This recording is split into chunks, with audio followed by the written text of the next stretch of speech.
we've borne witness to the beginning of a new chapter in the history of a great country. I have never been prouder of being an Egyptian. بحب مصر ليه؟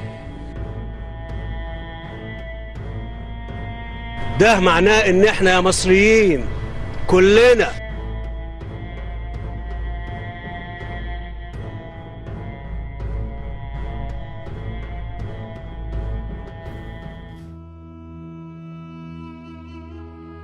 Egyptian culture is among the oldest and proudest in the world, from the construction of the pyramids to the development of a flourishing nation built around the great river Nile.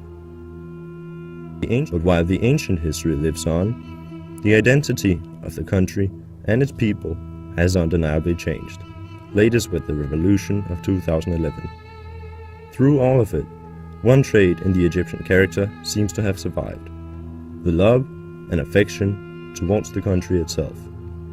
But why is that, and can it cause complications in modern Egypt?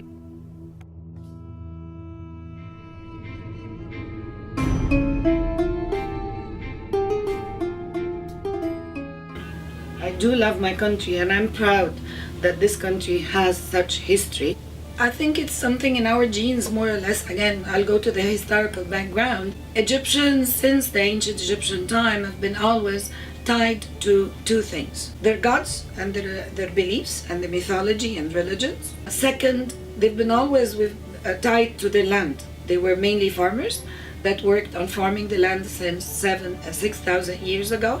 So detaching us and taking us away from our land is like taking us away from our roots. What the Egyptian soldiers having their military, whenever they are interviewed, the main thing they keep saying: we would defend Egypt with our blood, and this is our country. A father lost 3 boys.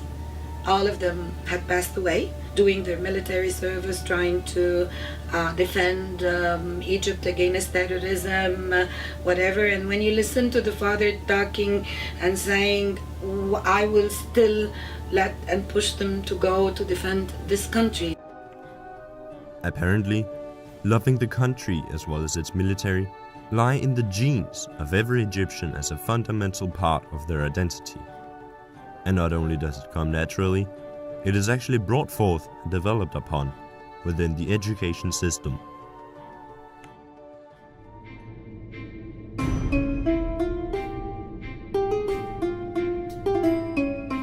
It has to be taught to the new generations, and we try as much as we can as our generation to root it into your generation.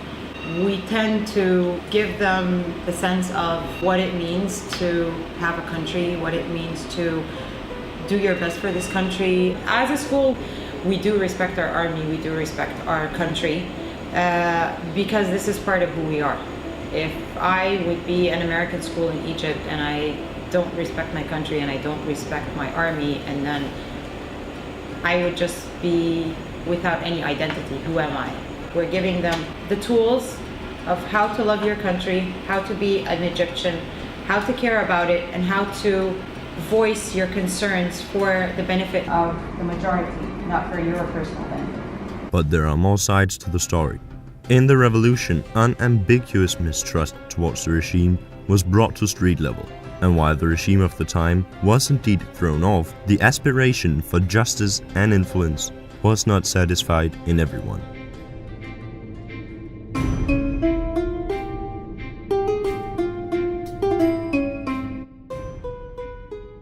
You can compare this wave of nationalism.